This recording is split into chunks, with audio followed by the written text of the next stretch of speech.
श्री वल्लभाधीश की गिरिराज धरण श्याम सुंदर श्यामने महाराज श्री गुसाई जी परम दयाल की श्री गोकुल नाथ की जय दाव दयाल की श्री नवनीत प्रिया लाल की अपने माथे विराजता सेव्य स्वरूप की बधाई वैष्णव ने झाझा करी जय श्री कृष्ण जय श्री कृष्ण।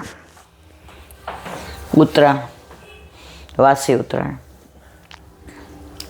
ચંગ ઉડાવત યમુના કિનારે ચંગ એટલે પતંગ ઠાકોરજી 2 દિવસ વ્રજમાં પતંગ ઉત્સવ આપણા ઘરે આપણા માથે બિરાજતા આપણા ઠાકોરજીને પણ વૈષ્ણવો નાની નાની પતંગ લઈ આવે, કોઈ ચાંદીની લઈ આવે, કોઈ જેને જે અનુકૂળ હોય લઈ આવે, પણ ઠાકોરજી પાસે પતંગ મૂકે.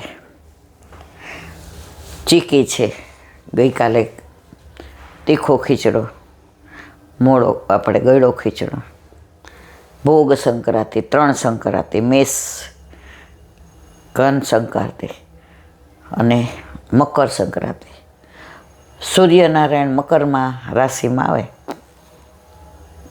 દક્ષિણમાંથી ઉત્તરમાં, અને બધા ભોગ બધા રસનો ભોગ કરે એટલે ઠાકોરજી ભોગી, એટલે ભોગી સંક્રાંતિ, ઉત્તરાયણ, મકર સંક્રાંતિ, 2 દિવસ આનંદ પરમાનંદ. પ્રભુ આપણી યારે આપણા થઈને રહે છે. આજે જ સાંભળ્યું કે બધા એમ કે ઠાકોરજી બહુ સરળ, પણ જે કે સામે આપણે સરળ થવું પડે. આપણા મનમાં જો જ્યાં સુધી અહંતા, મમતા, દ્વેષ, ક્લેશ, પાપ, પ્રપંચ હોય ત્યાં સુધી ઠાકોરજી સરળ હોય તો એકલા શું કરે? આજે તમે ગમે એટલા સરળ હો, પણ હું મારા મનમાં તમને સરળ ન માનતી હો ત્યાં સુધી તમને મારી યારે ન મજા આવે ને મને તમારી યારે ન મજા આવે. તો પ્રભુ તો એકદમ સરળ છે. તો તમે સરળ બનીને પ્રભુને પ્રેમ કરો તો પ્રભુ કહે છે હું તો તારા જેવો થઈને તારી પાસે આવ્યો છું. હવે જો ઠાકોરજી ત્રિલોકનો નાથ હોય તો આપણે એને સ્પર્શ કરી શકીએ, આપણે એને સાચવી શકીએ, આપણે એની કાંઈ મેળ જાળવી શકીએ? પ્રભુ કે તું મારા સુધી નહીં પહોંચી શકે, પણ હું તો તારા સુધી પહોંચી શકીશ ને. એ જેવા ઉત્સવ તહેવારો આપણા, પ્રભુ કે બધાય મારા. કાલે એક જણે સરસ કીધું કે ઉત્તરાયણમાં કેમ આ બધું ખાવાનું, બોર છે, જામફળ છે, તો સ્નિગ્ધ વસ્તુઓ બધું આપણે ખાતા હોઈએ. શિયાળામાં બધા એમ કે શિયાળાનું વસાણું અને તાપણાનું તાણી, તો એ બધું ખાતા હોઈએ તો આવું સ્નિગ્ધ વસ્તુ બધી ખાઈએ તો તબિયત માટે સારું.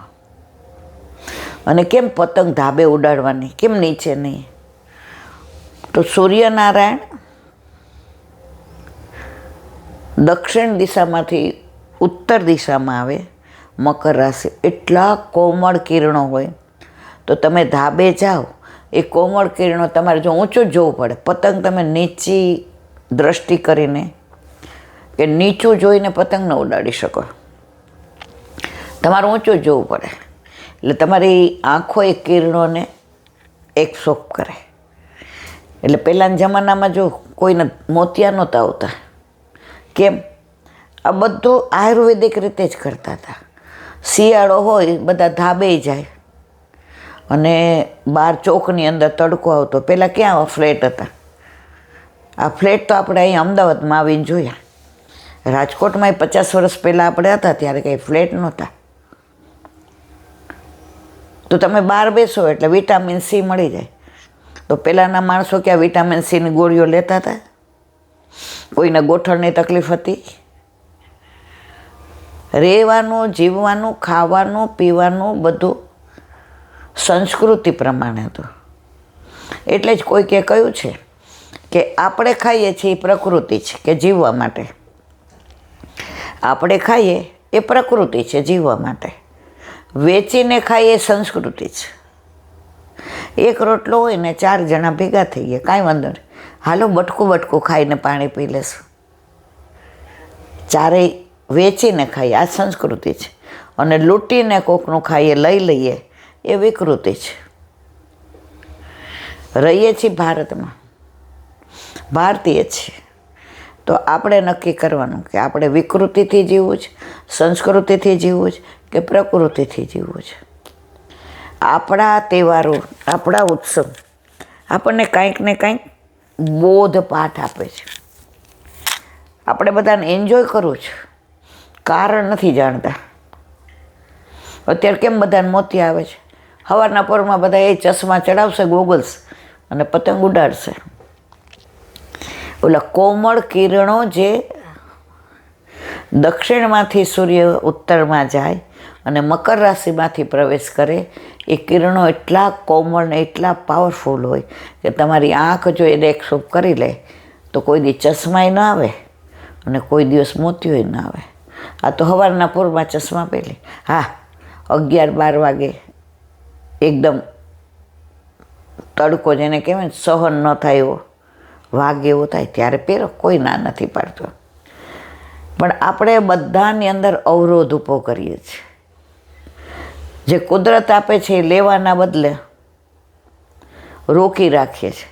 પછી કંઈ શરીરમાં વિટામિન ડીની ખામી છે, વિટામિન સીની ખામી છે, આની ગોળીઓ લઉં છું, આની ગોળીઓ લઉં છું. એક બેન મને કે હું રોજ 27 ગોળી લઉં છું. મને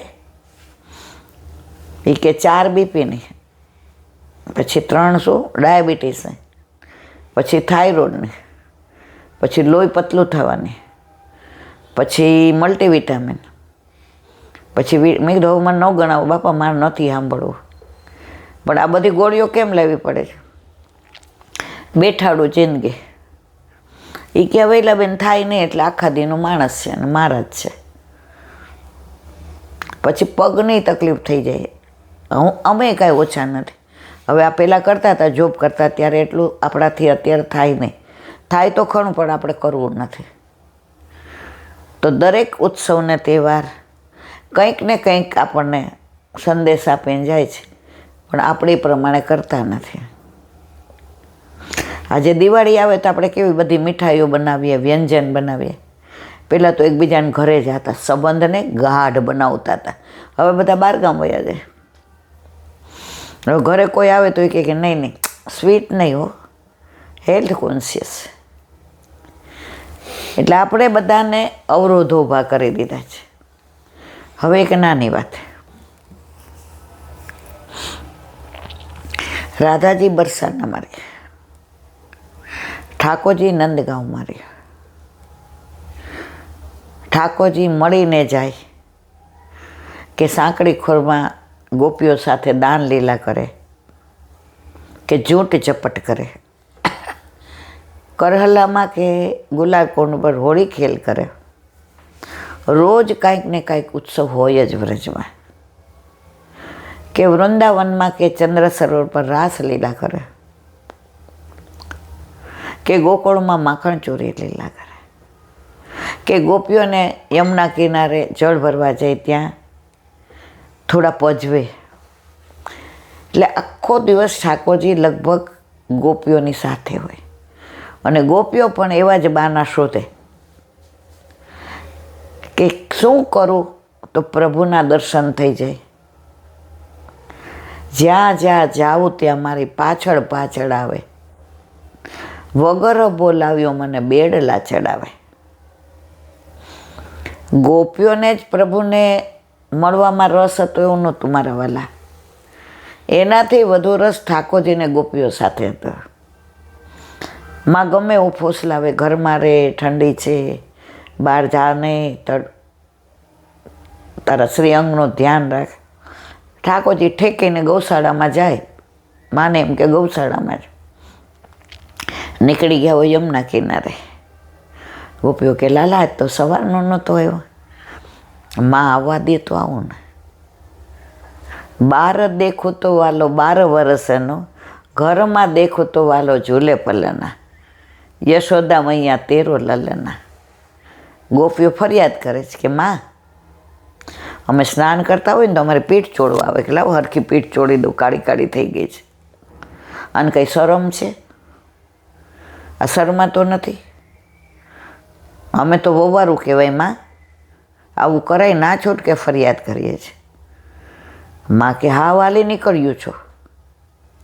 અમારો લાલો જો પલનામાં ઝૂલે છે અને ઠાકોર જેમ મોઢા માંગડો નાખીને ચૂસતા હોય કે લે ઠેંગે ઠેંગે. ગોપી એટલી રાજી થાય છે. ઉરાનો દેવાના બાને ગોપી ઠાકોરજીના દર્શન કરવા આવે છે. એટલે કીર્તન ગાયું પરમાનંદાસ.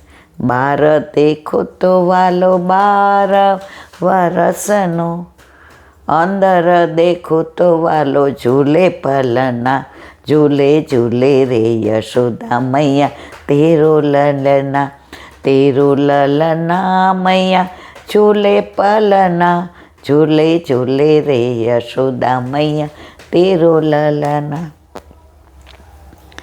આ ઠાકોરજીની બધી લીલાઓ. હવે ઠાકોરજી સવારે રાધાજી જાગે. હવે આપણામાં કંઈ સૂરજને અર્ઘ્ય નથી દેતા. આપણો સૂર્ય તો આપણો વલ્લભ છે. એનું પ્રમાણ ગુસાઈજીએ આપી દીધું.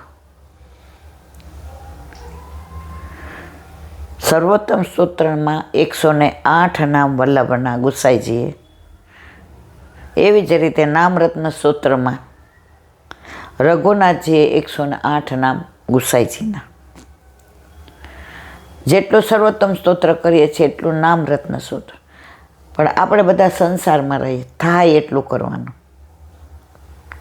એક વૈષ્ણવ કે જોઈલા બેન ચિંતનનું દોડ કરીએ કે 16 ગ્રંથ કરીએ કે સર્વોત્તમ કરીએ કે ના. મેં કીધું વલ્લભે ક્યાંય આપણને ફોર્સ નથી કર્યો. આપણાથી સંસારમાં રહીને જેટલું શ્યામને ભજાય એટલું ભજવાનું. આજે જ એક વૈષ્ણવ કહેલા બેન કાલે મારે સગાઈમાં જવાનું છે 10 વાગે.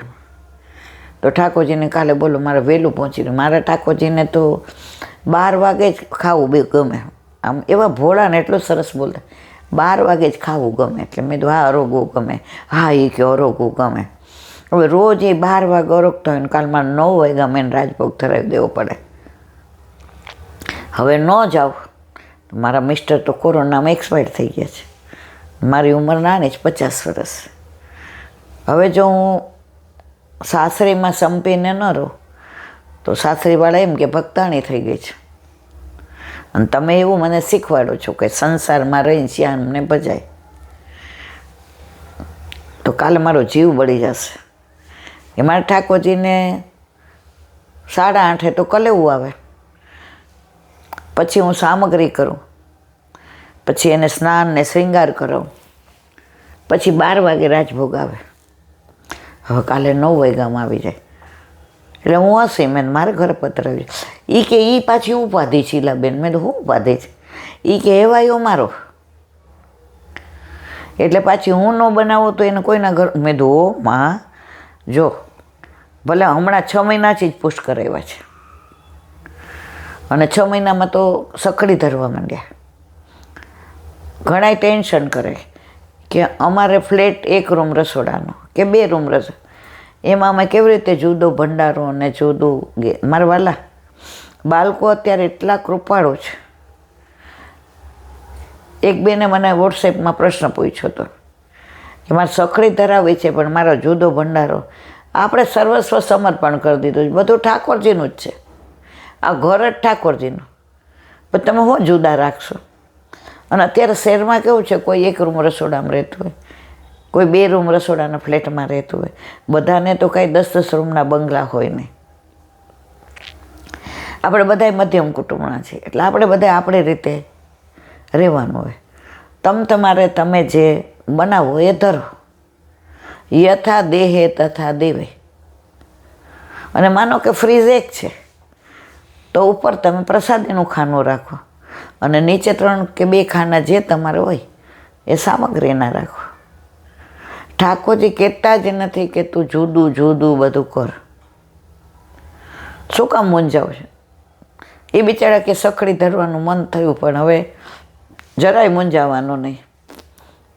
અને એકવાર ધરશો ને બધું ઠાકોરજી શીખવાડશે તમારે, કોઈને કાંઈ પૂછવું જ નહીં.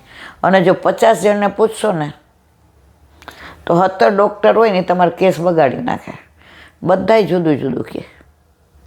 અરે પરાકાષ્ઠા તો જુઓ, એક બેન કહે કે હું મારી દેરાણીના બા લીલામ પહોંચી ગયા, તો ત્યાં ગઈ હતી, તો કંઠી બદલાવી લીધી, માથાબોળ નાહી લીધું અને સેવા પહોંચીને ગઈ હતી. એટલે બીજે તો એ કે એક બેન મને કહે કે લે ઠાકોરજી પુષ્ટ કરાવ્યા નાની ઉંમરમાં, હજી તો તારે આ બધા વટ વ્યવહાર, હવે ઉપવાસ કરવો પડે, ઉપવાસ કરીને બીજી વાર કંઠી બદલાવવી પડે અને પછી જુઓ. મેં કીધું જેટલા મોઢા એટલી વાતો. તમે જેટલું અઘરું બનાવશો ને એટલા થાકી જશો.